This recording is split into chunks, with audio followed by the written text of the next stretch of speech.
Bonjour Michel.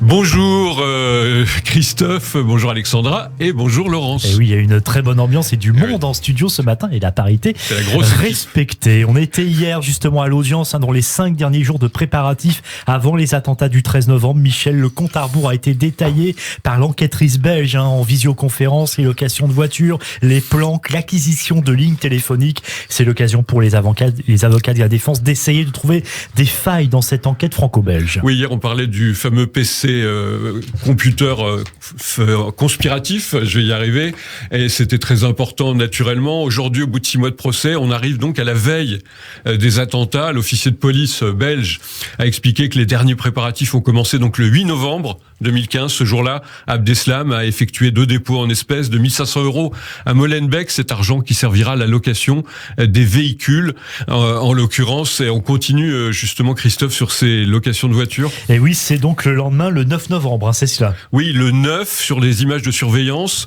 vidéo, on voit Salah Abdeslam rentrer dans une agence de location pendant que Mohamed Abrini reste à l'extérieur. Abdeslam loue une Clio et paye au moyen de sa carte bancaire. Tout ça a pu être rétabli et établi par l'enquête belge. Brahim Abdeslam et Mohamed Amri vont être aussi ensemble pour faire de l'essence et on l'a pu les retrouver. L'enquêtrice qui cite justement Mohamed Amri dans son interrogatoire, dans lequel il dit ne pas savoir pourquoi Brahim Abdeslam a loué cette voiture, la Seat Leon. Les planques conspiratives, Michel, en région parisienne, vont être réservées. Exactement. Brahim Abdeslam, toujours, contacte le propriétaire d'une maison de Bobigny et l'enquêtrice va expliquer qu'une réservation est effectuée pour 3 personnes en première classe au Blanc-Ménil par Salah Abdeslam. Le même jour, Brahim Abdeslam, Mohamed Abrini quittent Molenbeek pour la France, selon les données téléphoniques. Et puis, vers 23h, le véhicule arrive à Bobigny. Il va y avoir location d'un pavillon et une rencontre entre les 2 hommes. Et puis, on arrive donc à la nuit du 10 au 11 novembre. 2 personnes se présentent pour louer 4 chambres à l'appartement City du Blanc-Ménil. Il s'agit encore de Brahim Abdeslam et de Mohamed Abrini. Ces 2 hommes vont retourner ensuite vers la Belgique, selon les données téléphoniques. Et d'après celle-là, immédiatement être revenu, donc Mohamed Abrini rejoint Salah Abdeslam.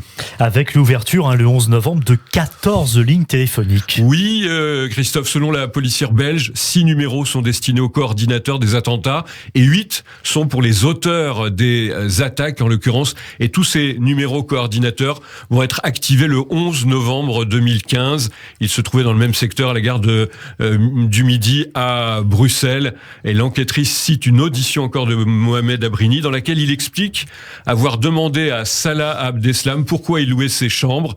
Il m'a dit que des gens allaient se faire exploser et que ça allait partir en cacahuète. Nous sommes cette fois à la date du 12 novembre et l'enquête arrive à reconstituer. Absolument, Christophe. Dans la nuit, Salah Abdeslam, Brahim Abdeslam, Mohamed Abrini apparaissent sur des images de vidéosurveillance. Et là, l'enquêtrice va encore citer Abrini sur cette soirée.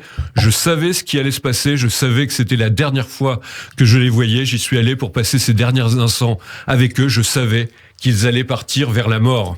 La composition des 3 convois de la mort? La Clio, il y a Salah Abdeslam, Brahim Abdeslam, Mohamed Abrini. Dans l'Apollo, les auteurs de l'attaque du Bataclan, c'est-à-dire Agad, Amimour, Mostefai. Dans la Seat, on retrouve Abdelhamid Abaoud, donc le commanditaire, Shakib Akrou, du convoi des terrasses, et les 2 Irakiens du Stade de France. Et puis qu'on cite toujours à Mohamed Abrini, qui a été très loquace, en l'occurrence dans l'enquête. Il parlait de ce convoi de la mort, comme il l'appelle lui-même. C'est la dernière fois que je les voyais. Et il dira comprendre que l'attentat est imminent, mais ne pas connaître la date ni les objectifs.